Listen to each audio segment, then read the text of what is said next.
je suis la conscience pure qui expérimente être humain. Humain est l'aspect temporel dans l'espace-temps, et être est l'aspect intemporel qui est hors du temps, qui n'est pas touché par les expériences de l'aspect humain, de l'être humain. Donc je suis cette conscience indifférenciée qui n'est pas dans l'espace-temps, qui n'est pas touchée, mais qui expérimente, qui est le témoin de ce qui se passe dans un corps mental humain. Et qu'est-ce qui s'y passe? Beaucoup de choses. Il y a des pensées, il y a des émotions, il peut y avoir des douleurs, une joie intense, de multiples expériences se passent dans cette conscience pure que je suis. Là où je porte mon attention, là je suis. Si je suis seulement identifié avec l'aspect humain de l'être humain, alors je suis une entité contractée à seulement cela, qui est séparé d'autres objets. Donc, si je porte mon attention sur ce que je suis, en réalité, qui n'a ni commencement ni fin, cette conscience pure, l'être de l'être humain, alors l'humain, l'expérience, a le droit, est accepté d'être comme elle est, avec ses hauts, ses bas, ses peines, ses plaisirs. J'ai pris conscience que cela se passe en moi, dans cette conscience qui est beaucoup plus large et grande que l'être humain, que je crois seulement être. Quand je respire cela que je suis, comme quelque chose qui est complètement détaché de l'expérience, sans la nier pour autant, alors il y a un espace qui est donné à cette expérience sans avoir besoin de la juger, de s'y opposer, de résister à ce qui se passe, qui peut sembler désagréable, négatif. Justement, et tout bien au contraire, quand quelqu'un à l'extérieur de moi provoque une réaction dans ce corps mental, c'est alors une chance pour cette réaction d'être vue, entendue et possiblement libérée, au moins une partie. Chaque fois que je me contracte et que je dis non à ce qui se passe en moi, je garde cela en moi, dans mon système énergétique, dans mon corps mental, quelque part, à quelque niveau que ce soit.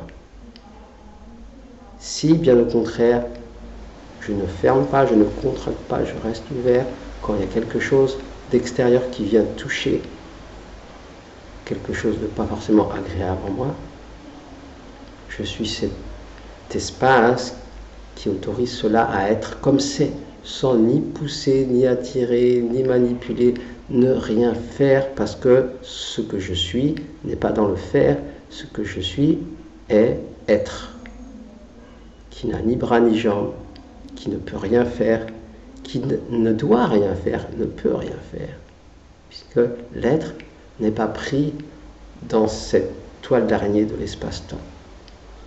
Donc si je suis simplement établi dans cette être-té, alors tout est à sa place, peut-être expérimenter de la joie la plus grande à la douleur la plus intense, qu'elle soit physique, émotionnelle, mentale. Tout à sa place.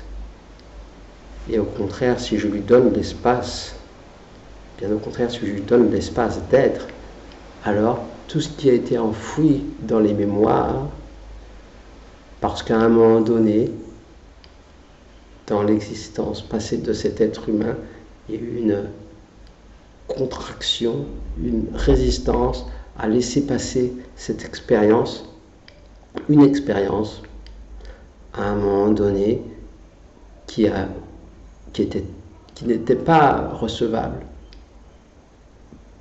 à ce moment donné-là par cet être humain que je suis. Donc il y a une contraction et c'était poussé quelque part à l'intérieur. Donc dès qu'il y a une situation extérieure qui ressemble à ce qui s'est passé, qui n'a pas été vécu pleinement, sans résistance, sans chercher à manipuler, refouler, alors cela est réactivé lors d'une situation similaire. C'est pour ça qu'on retrouve dans des relations, par exemple, une partenaire qui peut ressembler à quelque chose de la mère, ou quelque chose comme ça, par exemple. Mais en fait, ça vient réactiver quelque chose qui était enfui en moi. Donc on peut voir des psychologues, faire des sessions de multiples choses. Beaucoup de pratiques sont là disponibles pour nous.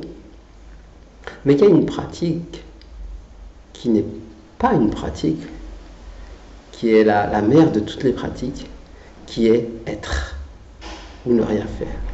Donc quand quelque chose se présente et vient toucher un point sensible, je prends pleine responsabilité de la situation et cesse de chercher la faute à l'extérieur.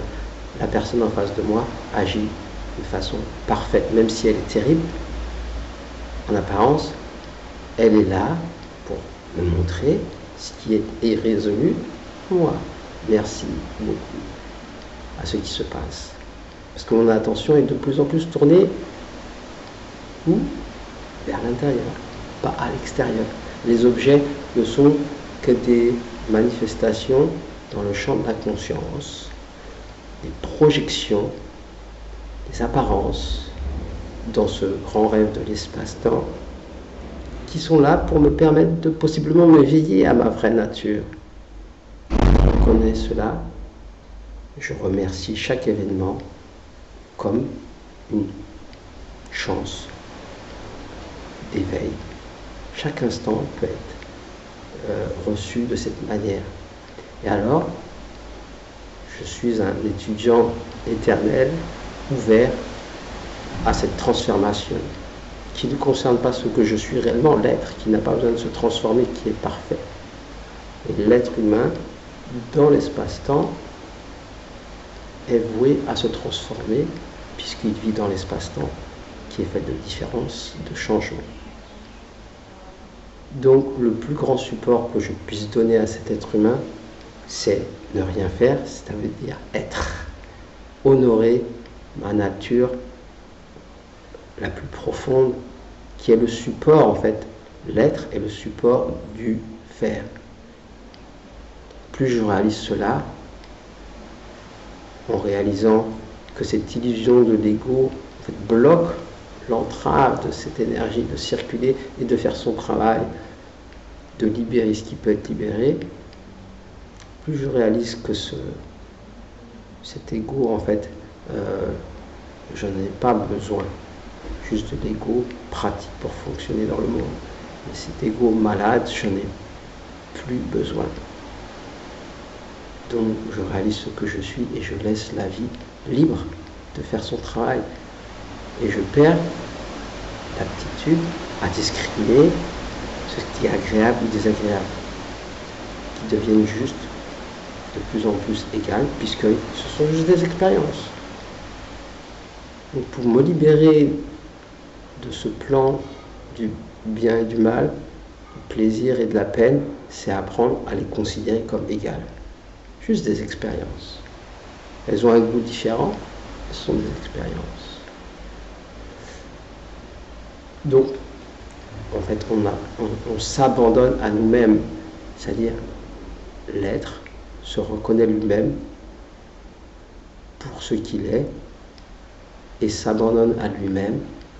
On peut appeler aussi l'être la grâce. On s'abandonne à la grâce qui est tout le temps là, en fait, qui est cachée par nos constructions mentales, nos conditionnements, nos habitudes, l'identification avec l'être humain, corps mental, la grâce, l'être conscient, l'être pur, conscient que je suis, est toujours là, a toujours été là et sera toujours là, est intouchable par ce qui se passe dans l'espace-temps. Cette réalisation se fait par elle-même, naturellement. Cette reconnaissance se fait du soi par le soi, de l'être, de cet être pur, se reconnaît lui-même au-delà de cette expérience. Et cette expérience n'en est que plus belle, parce qu'elle est vécue comme une expérience où il n'y a rien à manipuler, contrôler ou avoir peur de quoi que ce soit. Donc c'est une autre façon diamétralement opposée de vivre cette vie qui est en fait libre de tout ce qui entrave son expérience et son expression. Donc c'est ce que je vous souhaite à chacun d'entre vous et à moi-même, c'est de réaliser cela et de vivre cette vie libre qui est la lumière elle-même, cette conscience où tout est ok. En fait, il n'y a rien à se battre contre rien. Donc cette prise de conscience intérieure et cet amour que l'on recherche aussi au fond de notre âme. Merci d'avoir été. Je vous vois très bientôt. Vous pouvez aimer la vidéo, vous abonner à cette chaîne et merci beaucoup. À bientôt.